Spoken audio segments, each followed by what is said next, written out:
All right, third installment of the Basic Income Work series. Here we are, getting cozy now, the third one. If you haven't watched the first and second episodes, I recommend you do that first, but you're probably here because you did.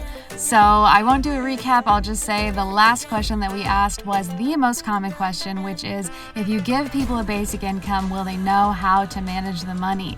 And today, in this episode, is the second most common question.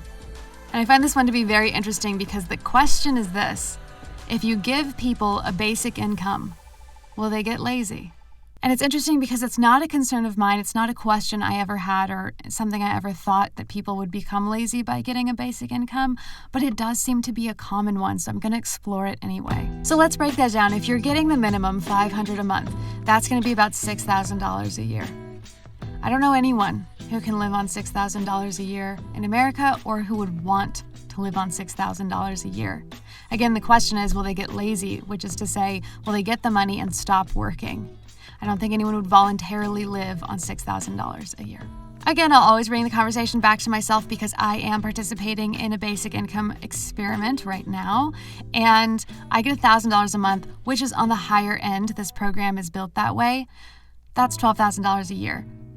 I would never voluntarily live on $12,000 a year, and I certainly can't imagine getting this money and it making me lazy. If anything, when I got the money, it motivated me. It felt like I'm getting an opportunity here and I shouldn't waste that. And so I'm doing something with it. You're watching this because I'm doing something with it. So I think that's generally what I'm getting from the people that I talk to who are also in the program. This is Robert. I actually started working when I was 10 years old with my uncle, who was a master carpenter. I loved working with my hands. I loved the idea of building something. He's an advocate for unhoused people in our nation's capital, and he's a participant in a basic income experiment. When I became homeless in 2008, I was actually working as a sheet metal worker. Robert worked hard his entire life, and then health issues derailed his life. The reality, that I got older and I have some issues as far as physically. Just try to stay in a good mental state of mind. I think that's kind of like been my biggest struggle, really. Robert isn't looking to live a life of luxury. He just wants a chance at a dignified life in his older age. So I try not to be, one for a lot that I can't afford. Most Americans are living paycheck to paycheck and struggling to get by. And when we talk about a basic income of even $1,000 a month, we're talking about an amount of money that is too small to comfortably live on, or really even to get by on. So then why are some convinced that people like Robert want to live on such a small income and do absolutely nothing with their lives once they get that basic income? I'll tell you this: human beings need purpose. Contrary to what might be popular belief, we don't do well when we have absolutely nothing to do. Mental and physical health issues pile up when we have no way to contribute to our community. As you know from the first episode, I'm a freelancer, and so it's actually quite common in my career that I'll go weeks or months without having work to contribute to. And in turn, I have no money coming in because of that. And that stress is devastating. It would devastate anyone. It devastates me. It devastates my friends who are also artists in this industry. It's not an easy life. Because we all want to be productive. We all want to grow. We all want to contribute. We all want to make it to the next level. And when we can't, it takes a really big toll on you.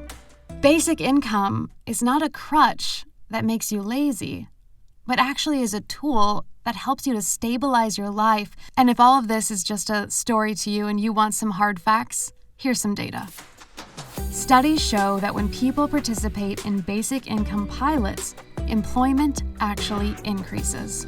A new pilot in California saw employment go up by 12% when participants received as little as $500 a month. And if you watched the first episode, you know that my employment also increased after I started getting basic income. The key here is how basic income experiments differ from unemployment insurance, aka unemployment, aka welfare. And if you have big doubts about basic income versus unemployment insurance, this is one of the most important tenets for you to understand, and one of the ones that I was mind blown by, and one of the reasons why I am a huge supporter of basic income, and it is this right here. Listen to this. Basic income does not work like unemployment insurance in that if you become employed, that money does not go away. It's unconditional. You will receive that money whether or not you are employed, which means it's actually a really incredible way of encouraging people to get work. Because when you get work, you're always going to have that bonus on top of it. You can only maximize. And that is highly motivating. That's the key. Now, let's not get it twisted here. I am not saying that unemployment makes people lazy. That's not true. But it does, for some people, incentivize them to delay getting a job until their unemployment benefit runs out, because a lot of people get paid more money in unemployment than they ever did in their employment, especially for our hourly wage workers. With unemployment insurance, when someone loses their job and receives an unemployment check, if at any time that person starts making an income, right away they lose their benefit. So what does that encourage people to do? Stay unemployed as long as they can. So again, because basic income is unconditional, it actually keeps people working. It motivates them to keep working because they can maximize on their benefit rather than losing it. When I started in the basic income experiment that I am part of, I was in between work. I was kind of freelancing here and there. I definitely needed something to bridge the gap, but it didn't make me lose motivation.